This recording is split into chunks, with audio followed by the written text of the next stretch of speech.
Isang araw bago ang kanilang ika-negatibo, 6 na kaarawan. Gusto ko silang dalhin sa isang paglilibot sa buong mundo. Habang kumukuha ng visa at CV test results, sinabihan ako ng doktor na ang mga batang inakay ko ng 6 na taon ay hindi talaga sa akin. MS Shen, malinaw na ang mga batang ito ay walang kaugnayan sa dugo sa iyo.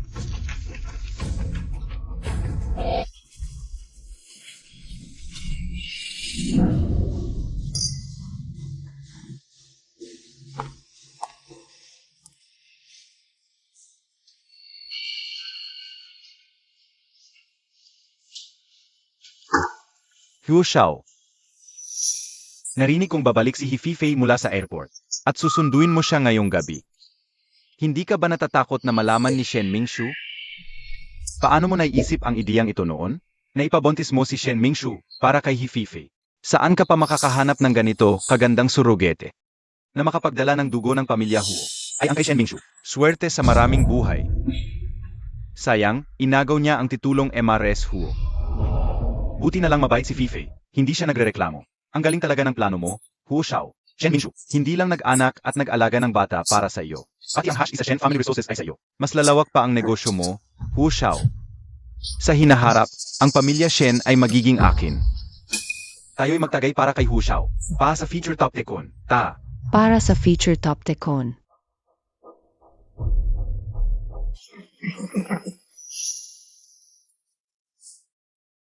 Mingshu, panahon na para sa pamilya Huo.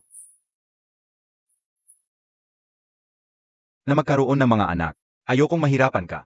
Gawin na lang nating test tube twins. Okay ba? Isang karangalan na magkaanak para sa iyo. Siyempre, gusto ko. Fifei, hayaan mo si Shen Mingshu ang magbuntis para sa iyo. Pa hindi ka mahirapan, at siya na rin ang mag-aalaga. Okay ba? Sa paningin mo pala, ako lang ay kapalit ng iyong unang pag-ibig. Isang surrogate machine lang.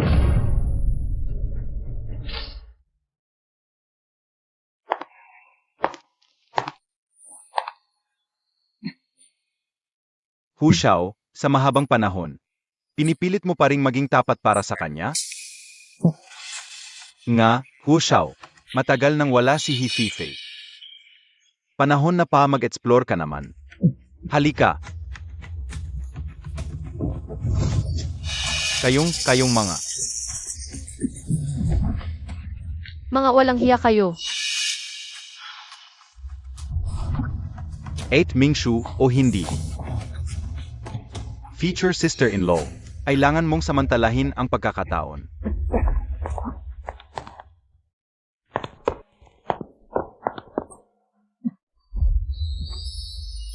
Kahit gusto ko si Hoki-Cheng, hindi ako dapat maging oportunista.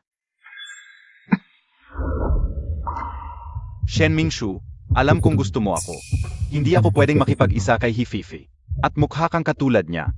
Ngayong gabi, ikaw na ang maging Hififei ko.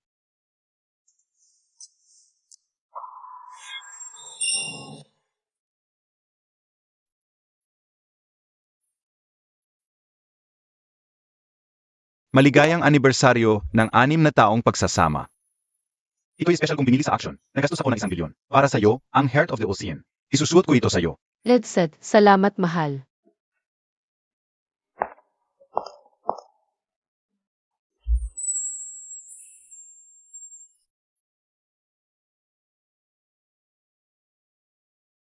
Sa loob ng 6 na taong pagsasama, si Hoki-Cheng ay pinupuri ng lahat bilang mabuting asawa, tapat at mabait sa akin.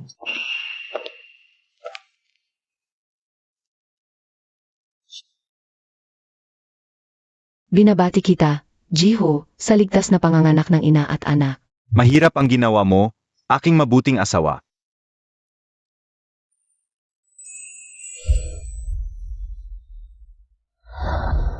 Akala ko dahil mahal niya ang bata.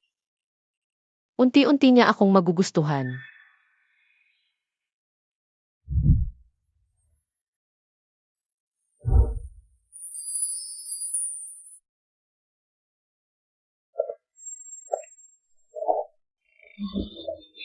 Bulag ka ba sa paglakad? Naghahanap ka ba ng pera? Ngayon ko lang nalaman kung gaano ako kaloko-loko at kahabag-habag. Ang bawat sandali ng kanyang pagmamahal para lang sa kanyang white moonlight. Hifife. Ma, ulan na. Bakit hindi ka pa umuwi? Anak, uwi na si mama.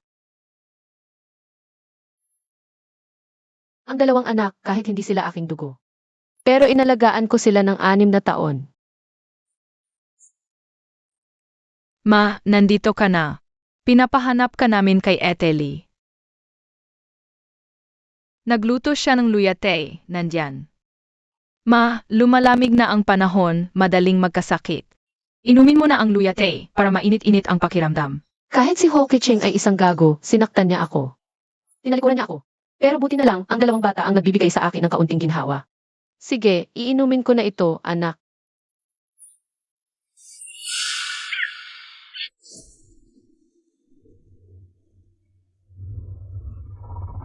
Tay, sabi mo kapag nahilo si Mama, dadalhin mo kami kay Tita Feifei.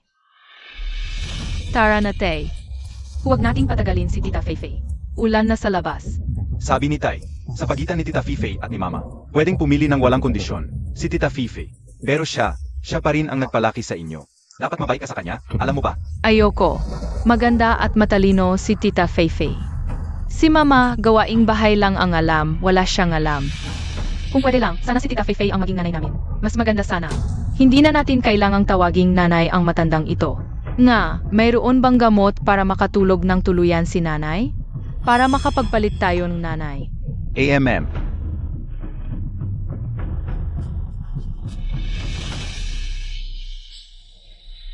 Ito ang pamilyang pinaglaanan ko ng buong 6 na taon. Ito ang mga anak na iniluwal ko sa panganib pagkatapos ng 9 na buwan sa sinapupunan. 2 lalaki. Kung ganon, wala akong kailangan sa inyong dalawa. Babalik ako para magmana ng negosyo.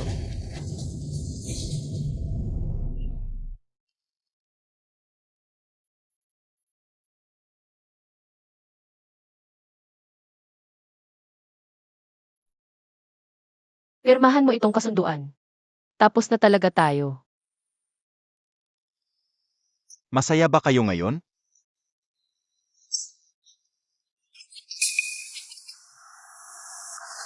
Sabi ni Tita Fifei, magaling kayong dalawa. Sa klase ng hapon ngayon, ay ako kayo dinala dito para kumain. Bakit hindi kayo magpasalamat kay Tita Fifei? Salamat, Titser Feifei. Tapos na ang klase ng hapon. Tita Fifi na lang ang tawag ninyo sa akin. Kui Cheng. Huwag ninyong pag-usapan ang klase habang kumakain. Sige.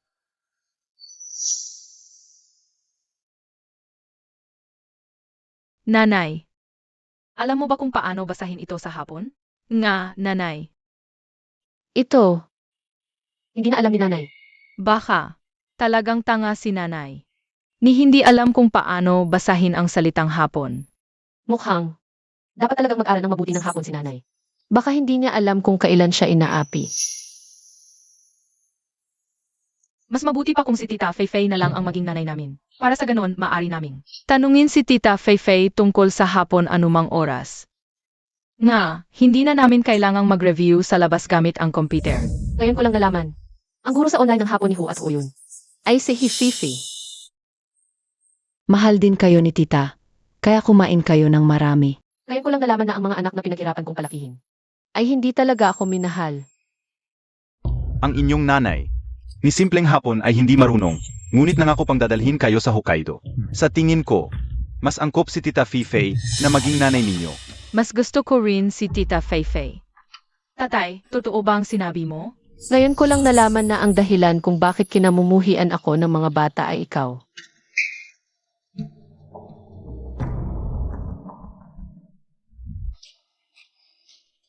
Anim na taon, sa wakas ay nakabalik ka na.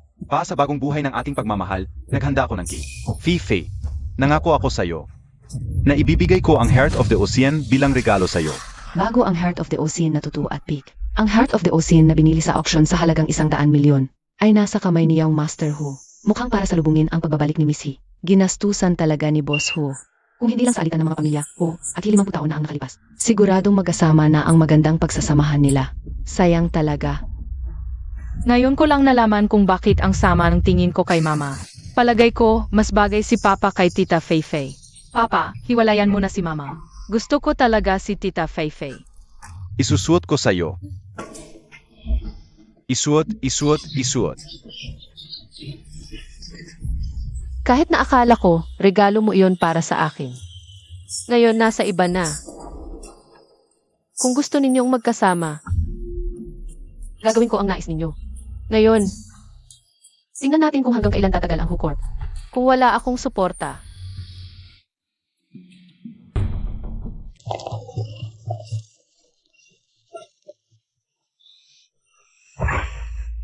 Masaya ba ang laro ninyo ngayon? Gusto ko ulit maglaro kasama si Feifei. Huwag marinig ni Mama. Anong ginagawa mo? Nakaupo lang? Kinabahan ako. Mama, galit ka ba sa amin? Mama, huwag ka nang magalit, mahal na mahal ka namin. Masakit ta ba? salamat sa pag-aalala. Salamat. Mag-asawa tayo, bakit ka ganyan? Cookie Cheng, ang iyong pakitang tao, ay nakakasuka lang. Sige, hindi ako magpapanggap. Gusto ko magtayo ng second-hand shop. Kailangan ko ng pirma at bayad mo. Parang ito ang unang bises na hiningi mo sa akin ng pera. Ano? Ayaw mong pumirma? Babae lang naman. Pag may trabaho, hindi na makakaabala. At hindi na rin ako mag-aalala.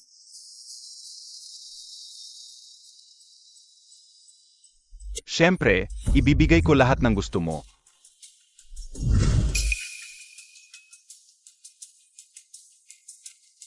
Papa, masyadong tanga si Mama para malaman ang second hand.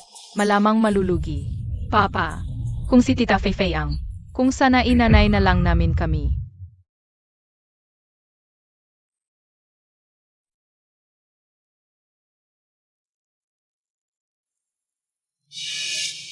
Apat na araw na lang. Ipagkakasama ko na kayo ng pamilya mo.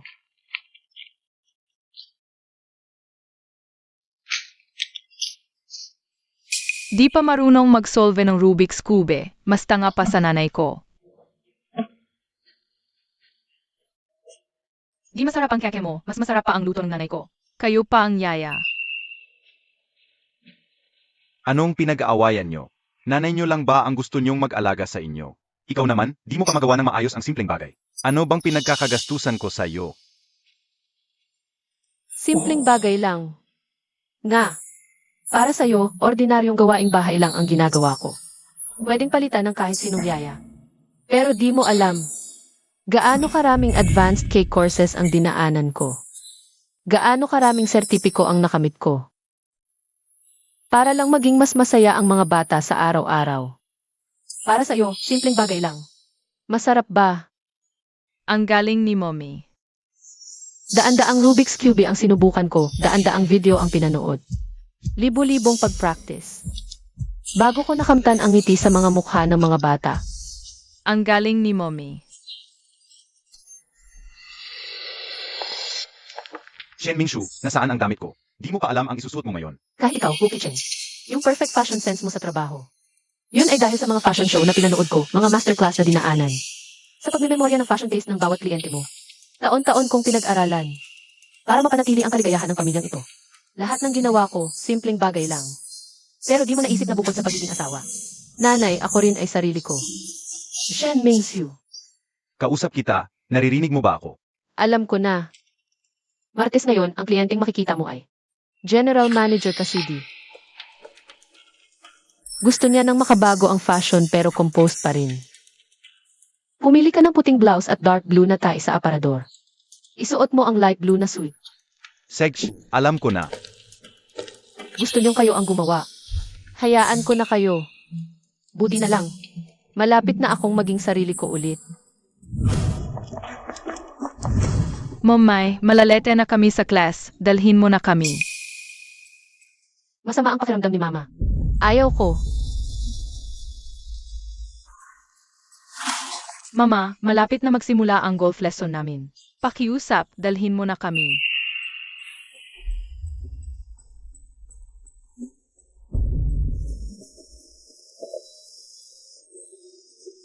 Wala akong oras. Ayaw ko.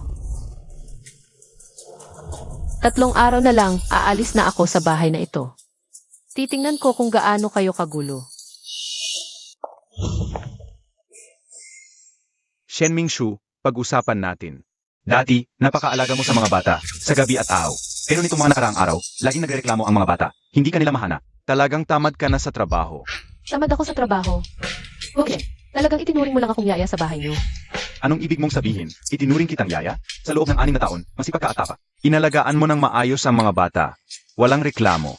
Anong nangyari sa'yo ngayon? Narinig ko. Umuwi na si Hefifi.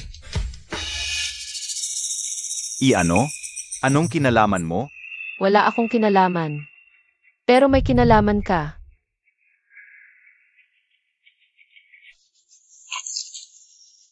Sabihin lang niya gusto niyang pumunta sa Africa para makita ang Great Migration sa Tanzania. Iniwan mo ang anniversary natin. At sumama ka sa kanya nang hindi lumingon. Sabihin lang niyang gusto niyang magtayo ng Kipao Store. Ibinigay mo sa kanya ang buong kita ng Who Group sa isang taon. Itatanong ko sa inyo, anong klaseng relasyon meron kayo? Ganito lang. Ito ba ang dahilan ng galit mo? Kahit galit ka, hindi dapat sa mga bata mo ibunton. Shen Mingshu, ayaw mo na bang maging ina ng mga bata? Tama. Ang pagiging inang ito. Ayoko na. Mingshu, ang pamilya nating Huo at Hi ay may matagal ng away. May mga patakaran mula sa mga ninuno. Ako at si Hififi, hindi kailanman magiging magkasama. Si Julian at Huyon, malapit ng mag-6 na taong gulang. Ang dapat mong isipin ngayon ay kung paano ihanda ang kanilang birthday party. Dati, tanga ako, pinoprotektahan pa ang pamilya nating 4. Pero ngayon, natauhan na ako kayong. Hindi karapat-dapat ang lahat ng ito sa akin. Fifi, pareho sila ng kaawan ng 2 bata. Kakabalik lang niya sa bansa. Gusto ko siyang imbitahin para mas masaya. Okay ba? Mahal. Mahigit 1 buwan pa bago ipanganak ang mga bata. Bakit kailangan nila na magpakasal yan? Dapat na ang hirap na dinulot ng 2 ito sa'yo.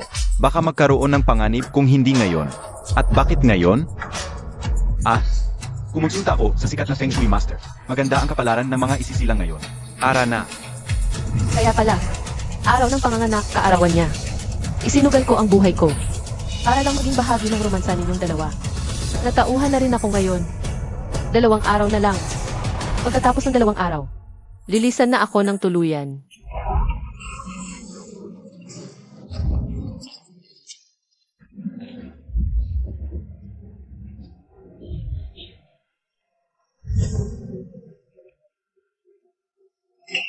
Naiinggit ako kay Shen Mingsu. Asawa niya ang pinakamayaman sa Yancheng. At ang ganda-ganda pa ng 2 anak nila. Tignan mo, kamukhang-kamukha siya ng mga bata. Mali ang pagkakaalala mo.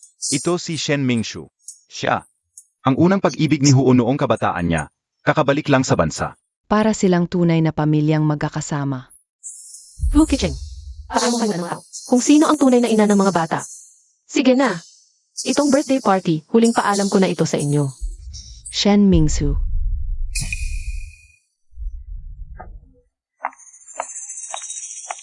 Tatlong bahagi lang ang pagkakahawig mo sa akin. Kaya ka nakapag-asawa sa pamilyang Huo. Anong mukha ang dala mo para dumalo sa birthday ko? Sasabihin ko sa'yo, bumalik ako sa bansa. Para makasama si Kicheng. Kung may isip ka, umalis ka na sa pwesto mo. MSH, ang mga pamilyang Hu at He.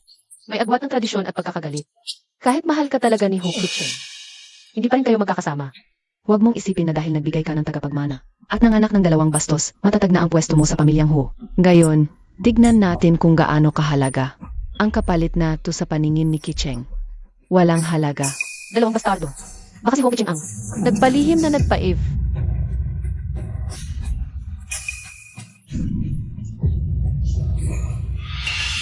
Anong nangyari? Anong nangyari? Fifi, okay ka lang ba? Shen Mingsu. Magkaibigan lang kami ni Kicheng. Malinis ang konsensya ko. Kahit hindi ka maniwala. Hindi mo ako dapat itinulak at nasira ang kwintas ko. Nasaktan ka ba sa pagkahulog? Bata pa si Mingshu. Bibili na lang ako ng ibang regalo para sa'yo. Wicheng, kung ibang bagay sana. Pero yun ay Osin's Heart na nagkakahalaga ng 1 bilyon. At regalo sa matagal na naming pagkikita. Napakahalaga ng kahulugan. Wala nang ibang regalong makakapantay. Fifi, grabe ang kasinungalingan mo para siraan ako. May sisi sa buong bahay, paano ka nahulog? Malalaman agad sa pagsusuri. Imbestigahan niyo. Huwag nang imbestigahan. Alam ko kung sino ang natulak. Sino? Siya. Papa, sinadya talagang itulak ni Mama. Kita namin ni Hoyen. Hindi ako, tingnan mo ang PC kung ayaw mong maniwala. Shen Mingshu, tama na. Hindi nagsisinungaling ang bata, at saka. Gagastusan ba ni Fifei ang kwintas na 1 bilyon? Pasiraan ka lang? Kalokohan. Hu Keqing, 6 na taon kitang pinag-anak. Wala na bang tiwala sa pagitan nating mag-asawa? Kahit ang 2 anak mo, hindi ka pinagkakatiwalaan. Anong mukha pa ang ihaharap mo para humingi ng tiwala? Dalhin niyo siya palabas. Huwag ninyong istorbohin ang selebrasyon namin. Hulian at Huyun, dapat tuparin ang pangako. Kung hindi, ganyan ang mangyayari sa inyo tulad ng nanay nyo. Naiintindihan nyo ba? Opo, Tita Feifei. Kucheng, hindi ba naman sobra ito? Parang masyadong mabigat. Kahit na mahal na regalo mo sa akin ito. Pero si Manang, nagsiselos lang naman. Sana kalahati lang ng pagkaunawa mo ang meron siya. Shen Mingshu. Malinaw na ang lahat ng sinabi ko sa'yo. Ako at si Fifei ay makaaway mapakailanman. Hindi kami magiging makasama kailanman. Bakit ganyan ka kaselosa? Mag-isip-isip ka na mabuti. Papa, ang kahabag-habag ni Mama, ang ginagawa natin. Hindi ba sobra na? Hindi, sabi ni Papa. Dapat walang pasubali tayong maniwala sa sinasabi ni Tita Feifei. Hu Keqing, 1 araw na lang. At tuluyan na kitang iiwan. Gusto kong makita kung paano ka.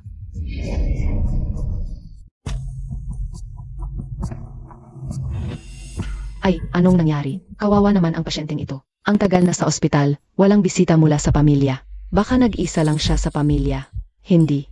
Narinig ko, may asawa siyang napakasama ang trato sa kanya. Tingnan mo si Hu Xiaodun. Nadapa ang asawa niyang si Hififi. Agad niyang binili ang buong EA floor. Pinatawag ang mga pinakamahuhusay na eksperto sa buong bansa. Narinig ko, mas maunawain pa ang kanyang 2 anak.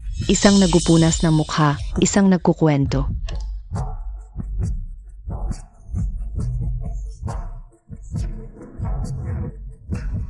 Tara na, tara na. Totoo nga. Halatang halata ang pagmamahal at hindi. Dapat na akong mag-isip-isip ang mga taon kong paghihirap. Para saan ba?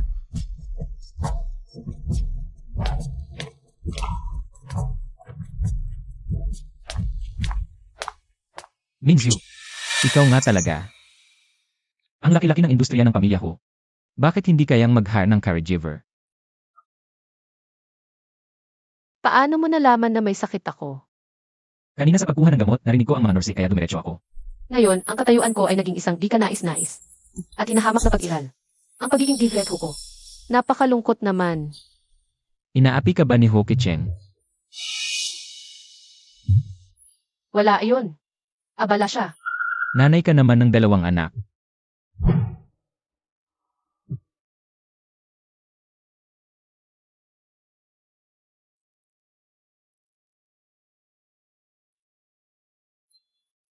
Kung kailangan mo ng tulong, nandito lang ako para sumuporta. Ayaw ni Keqing na masyado tayong magkalapit. Mas mabuting mag-ingat tayo sa distansya. Babalik ako sa susunod na mga araw. Alagaan mo ang sarili mo. CJ.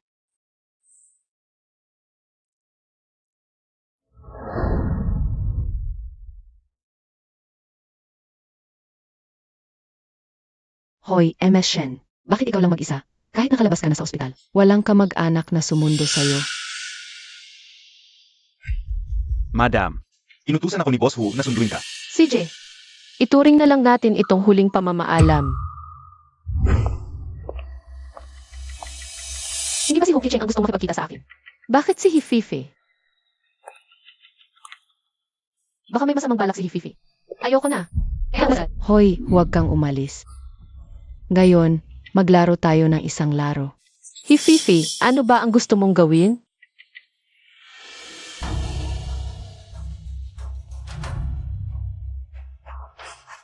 Dali, Icheng. Shen Mingshu, nilaso niya ako. Dali, sagipin mo ako.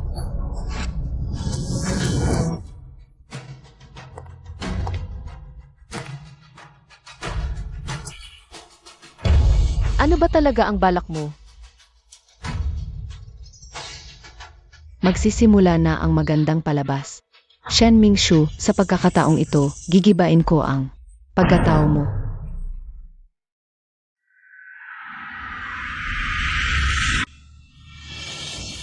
Fifi, akala mo ba, katulad mo ang lahat? Interesado kay Hu Kicheng. Ang pusong puno ng sugat ko, wala nang gana sa mga kalokohan ninyo. Shen Mingzu, hulaan mo, pagdating ni Kicheng. Ano kaya ang isipin niya sa'yo? Napakasama mo, Hififi. Masama, mas masahol pa ang susunod.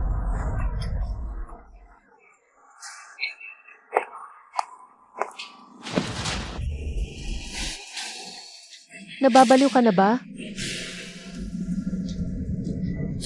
Kicheng, sagipin mo ako. Kicheng. Fifei, ayos ka lang ba?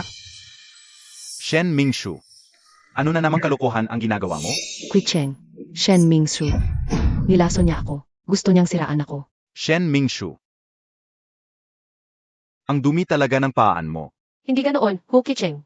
Ang super ang nagsabi sa akin na nandito ka, kaya ako pumunta. Tanungin mo siya kung ayaw mong maniwala. Boss Huo, si Madam ang nagsabi sa akin na may magandang palabas dito. Maaming saksi, nagdadahilan ka pa? Wala akong ginawa, wala, Kicheng.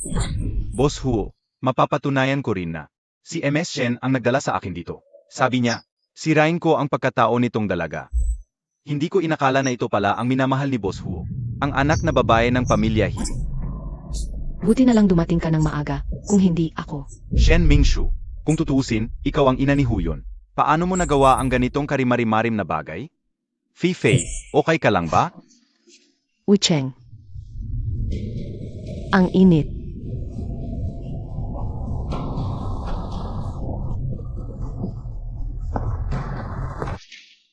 Shen Mingshu, matatanggap mo ang nararapat na parusa.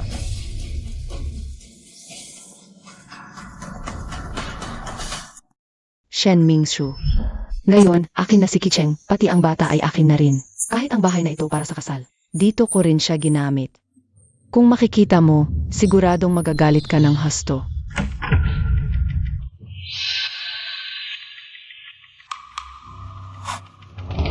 Ito ba ang sinasabi mong nararapat na parusa para sa akin?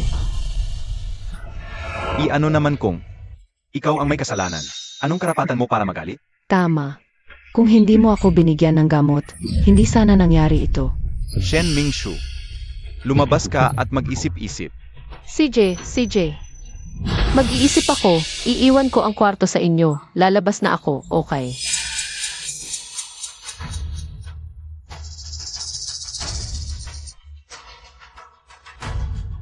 Ang galing ni Tita Feifei. Nilagyan niya ng gamot ang kape ni Daday, tapos naghalikan sila. Kapag nanganak na siya ng kapatid na babae, si Momina ang aalis. Hififi. Lahat ng ito na pinagplanuhan mong makuha. Ngayon, wala na itong kinalaman sa akin. Dito ko inilaan ang 6 na taon ng buhay ko. Narito ang pamilyang akala ko'y masaya at ang taong mahal ko. Pero ngayon, naging lugar na ito na nakakasuklam. Dad, uwi na ako. Mingshu, sa wakas naintindihan mo na. Mabuti, susunduin kita. Hindi na kailangan, Dad, papunta na ako. Sej, hihintayin kita.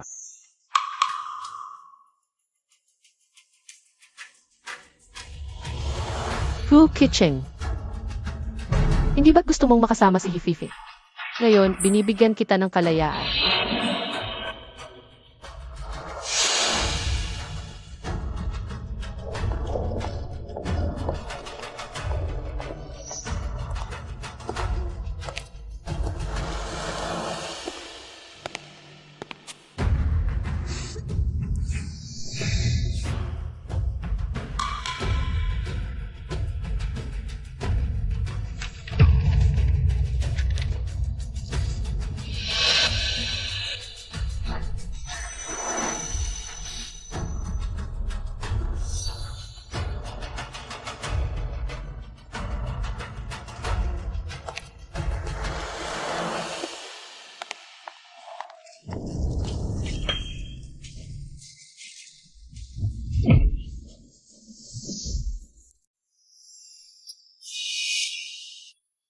Fifi, ano na namang kalokohan ang ginagawa mo? Diborsyado na kami ni Hu Kicheng. Walang saysay ang mga pakulo mo. Lubos na siya sa iyo ngayon. Shen Mingsu. Mamaya, ipapakita ko sa iyo kung sino ang pipiliin ng lalaking mahal mo. Ako ba o ikaw? Bago ka mamatay, pagdurusahan mo ang kataksilan. Isang kalbaryong hindi mo mababata. Huwag kang gagalaw diyan. O pareho silang mamamatay. Wicheng, tulungan mo ako. Kicheng. Kapag nabayaran ang ransom, isa lang sa kanila ang pakakawalan ko. 3 milyon ang gusto mo, di ba? Palayain mo silang dalawa. Hindi pwede. Isang pipiliin mo lang o pareho kayong mamatay. Nalaman na namin, Boss Wu, yung tao sa harap mo. Kaibigan yan nung male model sa club last time. Ayos Shen Mingshu. Anong panibagong kalokohan na naman ito? Paano kung sabihin ko sa iyo na lahat ng ito ay? Plano ni Fifi, maniniwala ka ba? Kahit anong sabihin ko, siya lang ang paniniwalaan mo. Wala nang saysay na magmakaawa pa sa iyo. Sa oras ng buhay at kamatayan, magmakaawa ang sinasabi mo. Shen Mingshu. Ang tigas talaga ng mukha mo.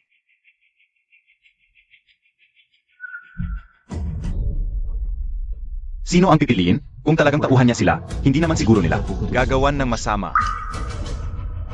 Tulungan mo ako, Kicheng. Ayokong mawala ka. Ang pipiliin ko ay si Hififi. Ito naman. Ito ang nagbigay sa iyo ng 2 anak. Hindi ako interesado sa mga kalokohan niyo. Hififi, umalis na tayo. Wicheng, iligas mo naman si Mingsu. Fifi, masyado kang mabait kaya paulit-ulit kanyang inaapi. Lahat ito ay plano niya. Bakit mo pa intindihin? Shen Mingshu, ikaw na ang bahala sa sarili mo.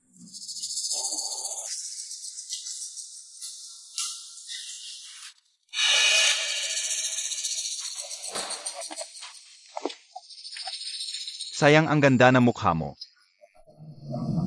Nakakalungkot lang. Sa bulag naman napunta. Dito na ba talaga ako mamamatay? Bitawan mo siya. Xiao Chen, Isa na namang gustong mamatay. Sugurin nyo.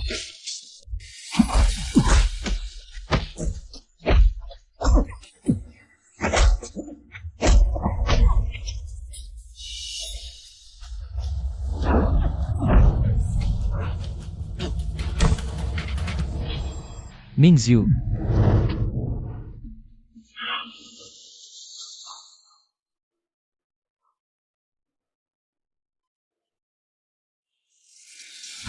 Doktor, kumusta ang kalagayan ni Fifi?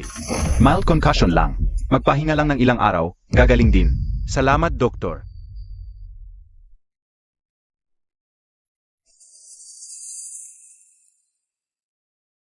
Fifi, si Mingshu ang mali. Kaya ikaw ay nasugatan ng malala. Kucheng, mahal ka ni Mingsu. Kaya niya ginawa yun. Kung ako rin naman, gagawin ko rin yun. Ang masamang babaeng iyon, muntik ka nang mapatay. Ikaw ay napakabait, hindi siya makakapantay sa iyo.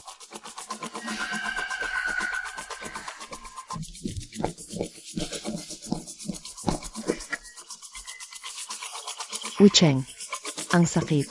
Yakapin mo ako. Daday, yakapin mo na si Tita Feifei. Napakaraming sugat ni Tita Feifei. Huwag mo nang saktan pa ang puso ni Tita Feifei. Simula nang umuwi si Fifi, si Shen Mingshu ay sunod-sunod na nagplano laban kay Fifi. Muntik siyang mamatay. Kapag nakita ko ulit si Shen Mingshu, papaluhurin ko siya sa harap ni Fifi para humingi ng tawad. Sage, alam ko na. Wicheng, may problema ba sa kumpanya? Tinatawag ka ba? Wicheng, huwag kang umalis, pwede ba? Kung mananatili ka sa tabi ko, baka mas mabilis akong gumaling. Fifi, magkaibigan lang tayo, kahit ano pa ang gusto mo, maliban dito. Hindi pwede. Magkaibigan. Wicheng, hindi ba gusto mo ako? Bakit nagbago ka? At saka noong nakaraan, lumampas na tayo sa hangganan. Wicheng, akiusap. Mahalin mo ulit ako, pwede ba? Noong nakaraan, talaga bang nalason ka ng Aphrodisia? O baka naman iba ang nalason? Wicheng, ang init ng kakiramdam ko, Kicheng.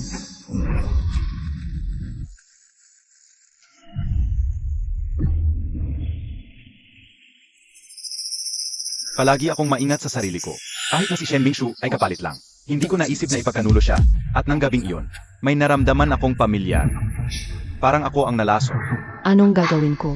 Ayaw na ayaw ni Hu Kicheng sa mga nagsisinungaling sa kanya.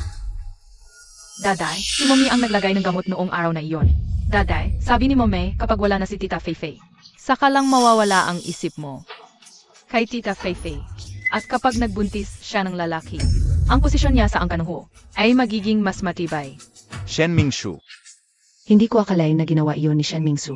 Ang masalimot na balak na ginawa niya, hindi niya akalain na napaboran tayo nito. Kucheng, hindi talaga ako makapaniwala. Ano ang mangyayari kung napatay ako talaga?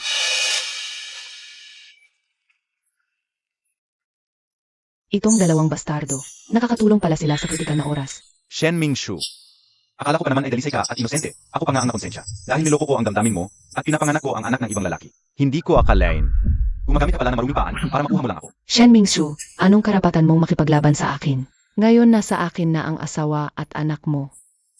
At ikaw naman ay napunta sa masamang kawakasan, patay na at nakahandusay sa ilang. Wucheng. Manatili ka dito ngayong gabi at samahan mo ako. Pwede ba? Feifei. Ikakasal na kami ni Shen Mingshu. Dahil sa tradisyon ng pamilya at dahil sa anak, sa ating dalawa, kaibigan na talaga tayo. Kaibigan. Wucheng. Ngayon wala na si Shen Mingsu. Bakit ka pa nag-aalala tungkol dyan?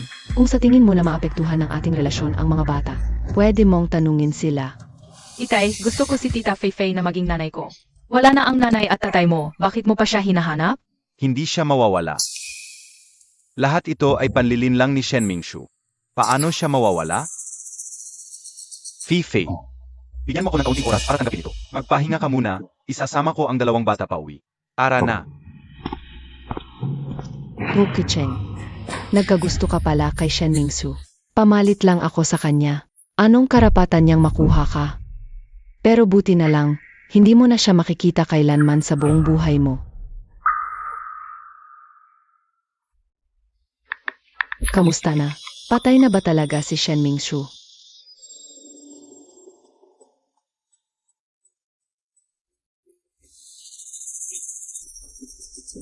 Shen Mingsu, hindi mo ako pinabuting mabuhay na maayos. Hindi rin kita pababayaan, pati itong dalawang bastardo mong anak, hindi ko rin sila pababayaan.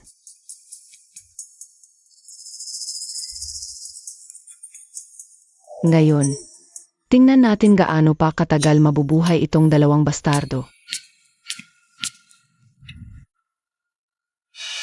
Para ipag-iwang ang paglabas ko sa ospital, tingnan natin si Tita Feifei. Anong masarap na daladala ninyong pagkain? Milk tea. At fried chicken. Hindi kailanman pinayagan ni Mama na kainin namin ang mga ito.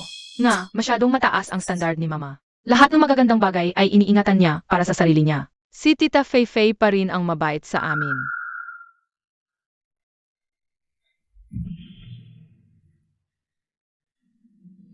Anong nangyari? Tita Feifei, pwede ba kaming kumain ng marami? Siyempre, lahat ng ito ay para sa inyo. Pero, ang mga kinain ninyo dito kay Tita Fifi, huwag niyong sasabihin kay Papa, ha? Kain na. Natatakot lang ako na baka may pagkain kayo. Pero walang buhay na matitira. Ang tagal na. Bakit wala man lang balita mula sa dalawang kidnapper? Ang tinatawagan ninyong numero ay hindi na maaaring gamitin. Baka may nangyaring aksidente. Hindi patay si Shen Mingsu. Ikaw, pahiram ng cellphone mo.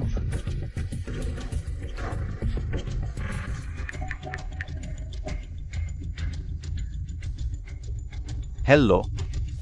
Alam mo pa ba kung sino ako? Pinapagawa ko sa'yo na tapusin si Shen Mingsu. Ano naman ang resulta? Tapos na ba? MSH, magkano lang ba ang binigay mo?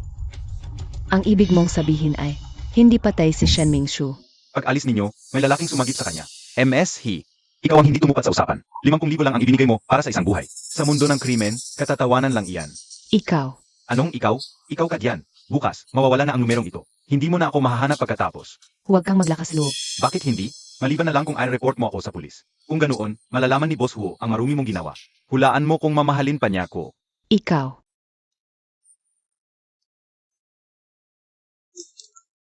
Kaya pala paulit-ulit sinasabi ni Ho Kicheng na, buhay pa si Shen Mingsu.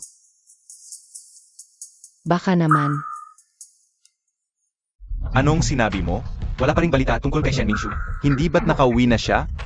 At saka, tulungan mo akong imbestigahan yung mall model sa club. At saka yung kidnapper. Imbestigahan natin para malaman kung ano talaga ang nangyari. Shen Mingshu, mula nung tayo'y naghiwalay, lalo kang naging rebelde. At saka, pareho ng kaawan si Fifei at ang dalawang bata. Kakauwi lang niya mula abroad, gusto kong isama siya para magsaya-saya. Okay ba? Siguro kulang ang kumpiyansa na binigay ko kay Shen Mingshu. Mukhang kailangan kong lumayo kay Fifei. Hindi pwede. Hindi ko siya pwedeng hayaan na makita si Shen Mingsu. Masisira ang lahat. Wucheng, hanapin mo si Shen Mingsu, di ba? Ibabalik ko siya. Fifei, alam kong gusto mo ako, pero sinabi ko na, asawa ko si Shen Mingshu. Kailangan nating mag-ingat sa pagitan natin. Asawa mo ang tawag mo sa kanya. Hindi mo ba alam?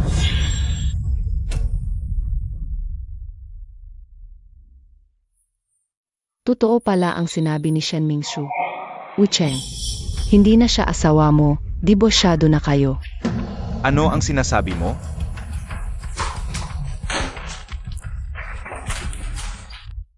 Fifei, kahit gusto mo ako, huwag mong gagamitin ang peking diborsyo para lokohin ako.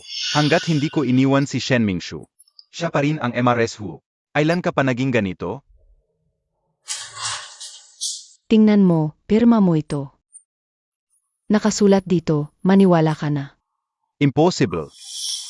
Ano pa bang impossible? Mahal na mahal ako ni Shen Mingshu. Hindi siya makikipaghiwalay sa akin.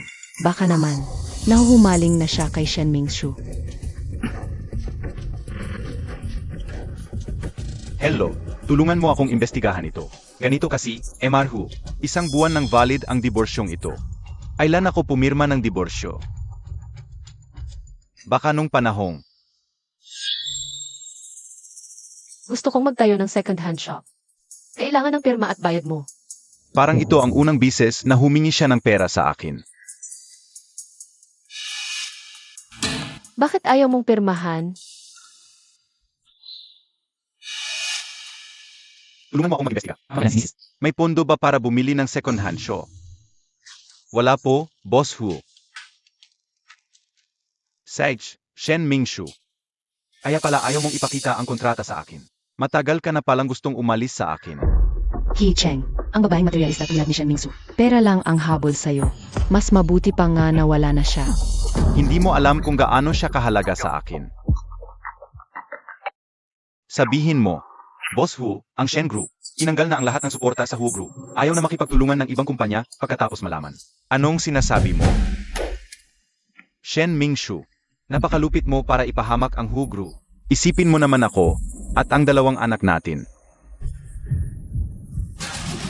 He Cheng, huwag kang malungkot, mamimili tayo. Samahan mo ako bumili ng bag. Mula nang ikasal si Shen Mingshu, hindi siya humingi ng pera sa akin. Si Fifei naman. Gastador araw-araw, walang pakialam sa sitwasyon ko. He Cheng, Fifei, babalaan kita. Huwag mo akong sundan. Shen Mingsu, anong panggagaway ang ginawa mo? Kahit patay ka na, si Hu Kicheng nananatiling tapat sa'yo. Shen Mingshu, ikaw ang kinakaingiting MRS Hu. Walang problema. Hindi ko maintindihan.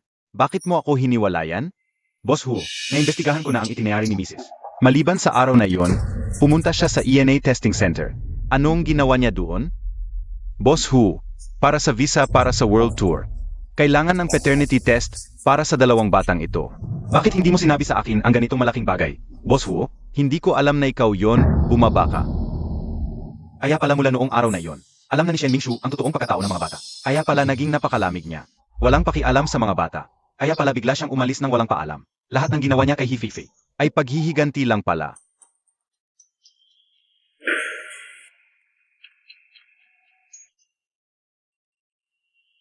Ang paborito niyang lasa ng caramel hazelnut.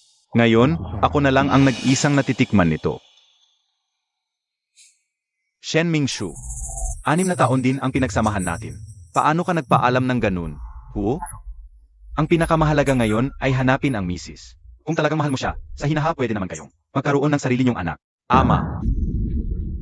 Hanapin si Shen Mingshu. Kahit gaano karaming resources ang kailangan. Ero. Nasaan na ba ngayon si Shen Mingshu? Bumili ang misis ng mga tiket. Nasabay-sabay ang lipat sa buong bansa. Para tayong naghahanap ng karayom sa damuhan. Ilan ba ang sabay-sabay na flight? 50? 100? Huwag titigil hanggang sa mahana. Sage. Shen Mingshu. Sa mga nalalabing taon ng buhay ko, gagawin ko ang lahat para bawiin ang mga pagkakamali ko. Ihanda ang kotse. Pupunta tayo sa Sage. Wicheng, dumating ka na. Sinusundo ko ang dalawang bata. Mingshu, huwag kang mag-alala. Mula ngayon, magkakalayo na kami ni Feifei. Patungkol sa tunay na ama ng mga bata, hindi ko sasabihin sa kanya. Salamat sa pag-alaga sa dalawa nitong nakaraang araw, Tita Feifei. Paalam na kay Tita Feifei. Papa, gusto kong. Dito na lang tumira sa bahay ni Tita Feifei. Ikaw na lang ang umalis, Papa. Si Tita Feifei lang ang gusto ko. Kapag nakita na natin si Mingshu, babalikan ko ang mga bata para magsama-sama tayo. Sige, salamat sa pag-asikaso sa kanila nitong 2 araw. Wala nang salamat sa atin.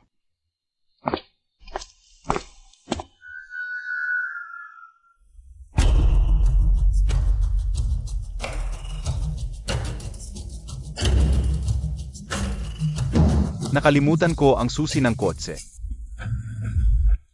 Feifei. Anong ginagawa mo?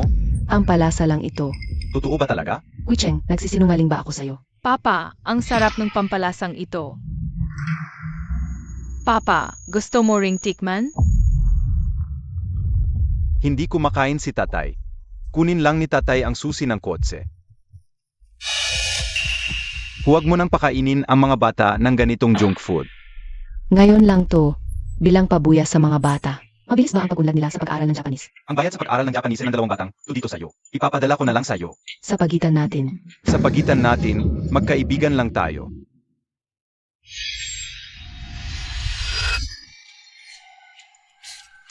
Gayong pagkakataon, walang makakagambala sa kin. Sa pagkapahirap sa 2 batang to. Tia Feifei, ano ang kakainin natin ngayon? Heto, Araw-araw to ang kinakain. Nagsasawa na ko. Bigla kong namiss ang sinigang na buto-buto na luto ni Mama. Kahit si Mama na di masyadong marunong, kayang magluto niyan, siguro si Tia Feifei. Kaya rin yan. si Tia Fifi, galing sa pag-aaral sa ibang bansa. Isang dalubhasa mula sa ibang bansa. Ang mama nyo, sa kusina lang umikot. Kaya, wag nyo siyang tularan. Tulad ng mama nyo, sa kusina lang umikot. Tayo, dapat sa mga importanteng bagay lang gamitin ang oras. At saka, tingnan nyo, ang daming ingredients dito. Saan naman, di masustansya to. AMM.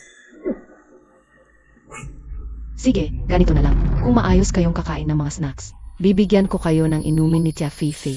Yehey! Yehey! Ang galing-galing ni Tia Feifei.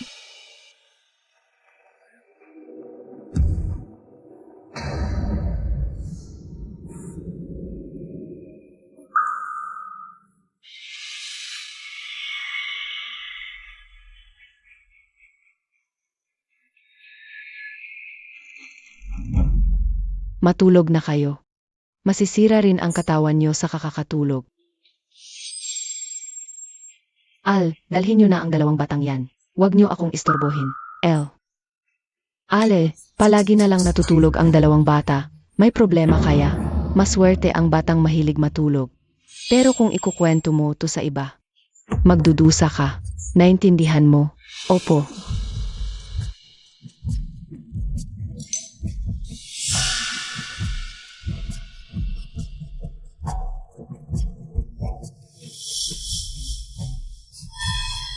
Pagkatapos ng 2 araw, Shen Mingsu, mamamatay sa kamay ko ang 2 batang to.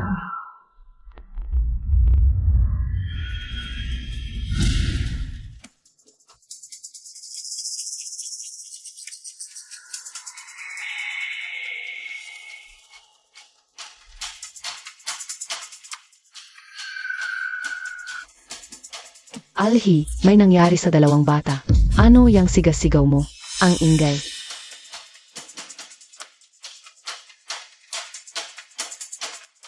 Buhay pa. Ano ba yan, palabas?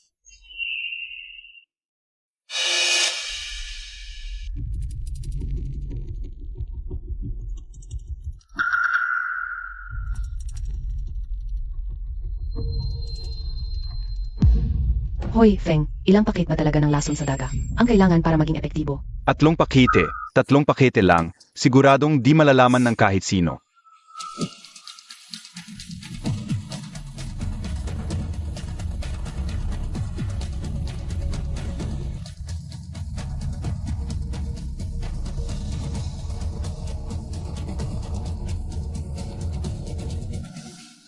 Emi, kayong dalawang bastardo.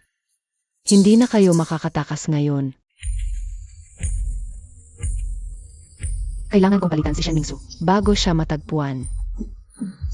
Upang mabawi ang pagmamahal ni Ho Kicheng, basta ako'y magbuntis, mapipilitan si Ho Kicheng na manatili sa akin.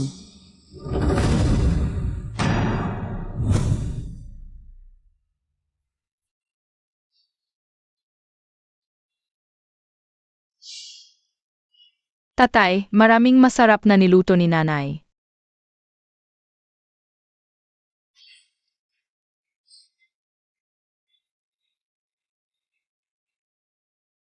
Kain na tayo. Mingzhu, nakauwi ka na. Paumanhin. Ako ang nagkamali. Nahuli na ang isda. Hififei, ikaw pala. Bakit suot mo ang damit ni Mingshu? Kicheng, kaya ko rin. Maging Shen Mingsu. Hififei. Sinabi mong tumigil ka na kaya ipinaalaga ko ang bata. Sa'yo, kung magpapatuloy ka sa paggulo, huwag na tayong mag-usap mula ngayon. Kicheng, Bitawan mo. Narinig mo ba? Kicheng. Ano ba ang meron kay Shen Mingsu? Ano ba ang kulang sa akin kumpara sa kanya? Kicheng, tingnan mo naman ako. Hififei. Tapos na ang pagitan natin. Naku, naaksidente ang mga binata. Nasa ospital sila. Ano? Imbestigahan mo. Ang tunay na dahilan ng pagpapa-ospital ni Julian at Huyong. Ayon sa katulong sa Hi, ang mga binata ay puro junk food ang kinakain. Tinatawag silang bastardo. Nihi. Nang magkasakit sila, ayaw pa ni Hi na dalhin sa doktor. Siya mismo ang nag-if sa kanila. Boss Huo, baka may masama. Siyang ginagawa? Bastardo. Akala ko mabait si Hififei. Sa mga bata, nagpapanggap lang pala. At yung mga pinagbilang mo niya ay totoo pala. Nga. Imbestigahan mo rin itong isang bagay. Kicheng. Nakontak ko na ang pinakamagaling na doktor sa bansa. Ako ang bahala kay Julian at Huyon hanggang sa dulo. Sana nga, Hififei, panagutan mo yan hanggang sa dulo. Hindi ko akalain na ikaw, na pinakamalapit sa dalawang bata sa pang-araw-araw. Sa likod nila'y ampon, ang tawag mo sa kanila. Nagpapanggap ka lang pala. Wala akong sinabi, Kicheng. Wala talaga. Hanggang kailan ka pa magdadahilan? Alam mo ba? Na sina Julian at Huyon ay tunay mong mga anak? Hindi ba sila ipinanganak ni Shen Mingsu?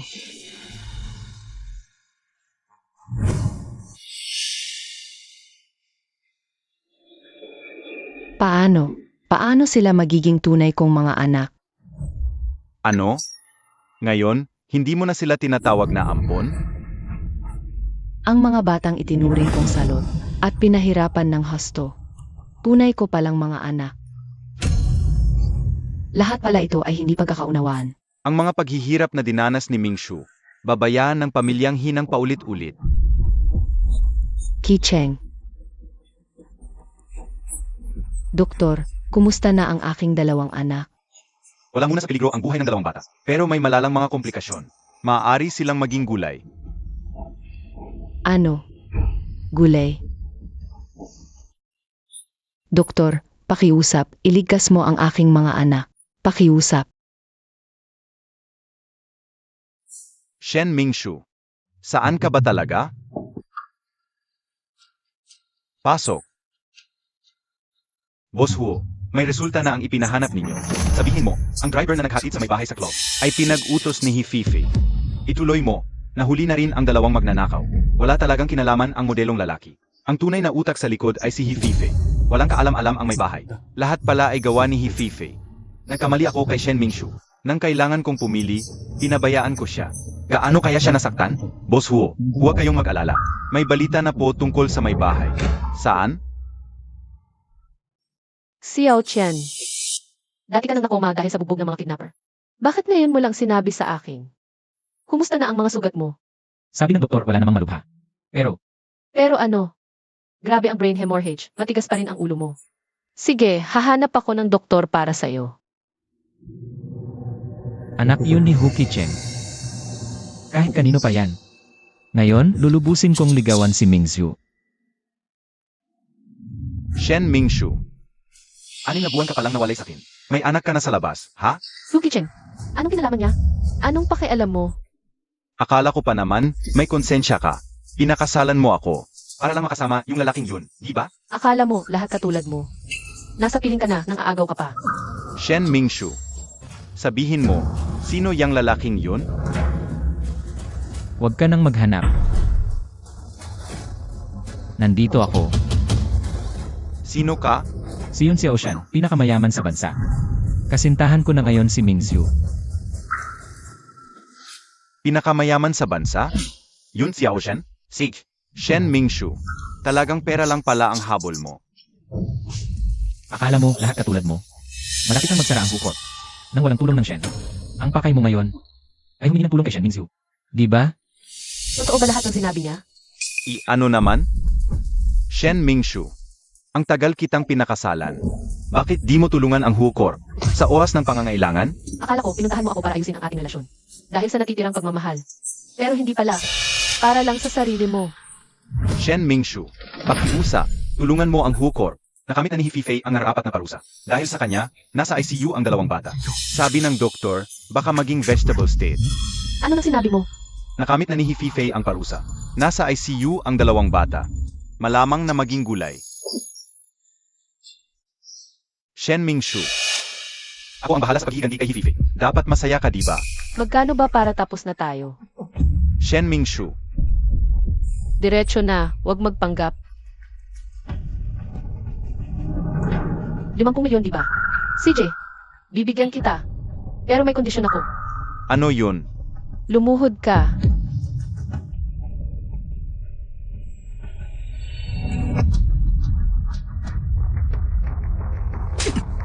Sa sampal na ito, para sa 6 na taong nasayang. Sa isa pang sampal, para sa 2 anak na pinalaki ko. At sa huling sampal, para sa pag-ibig na namatay. At sa mga naapektuhan.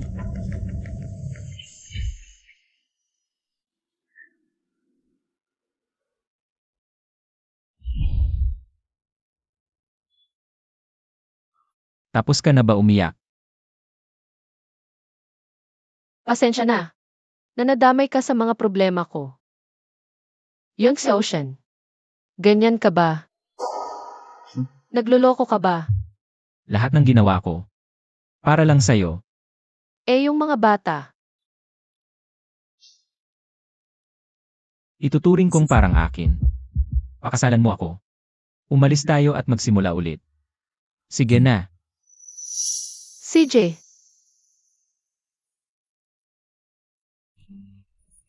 Dok, bakit di makakain anak ko? Sobrang fluoride ang kinin. Permanenteng siya sa utak. Kung tuluyang masira ang nerves, Ano mangyayari? mamatay na lang. Huwag, Dok. Tulungan mo ako. Pinakamagaling kayo, di ba? At MSH, kulang na bayad mo. Binigay ko na cards ko. Gamitin nyo lang. Naka-freeze na cards mo. Impossible. Hoy, ano ba ginagawa nyo? Bakit di nyo sinabi na na-freeze cards ko? Ginoong Hi, bangkarote na ang kumpanya mo. Normal lang na ma-freeze ang bank card mo. Paano nangyari yan?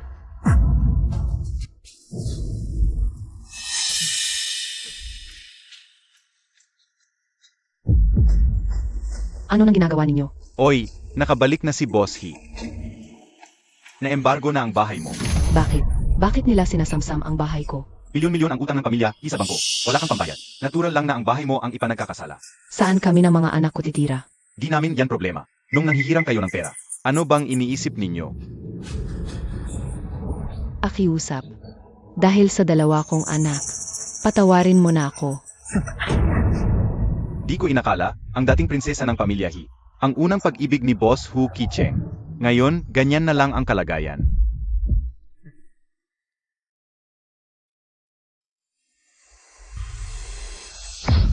Halika, Julian, Huyon, uwi na tayo.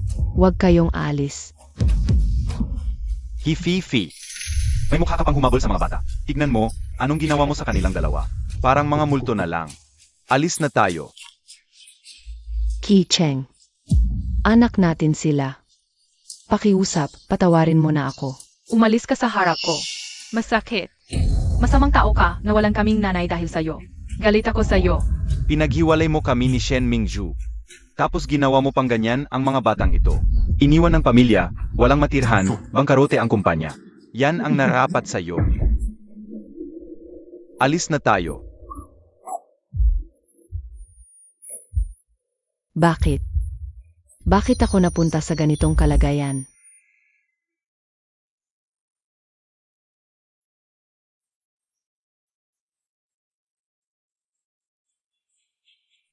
Hifi-fi. Bakit ka naging ganyan?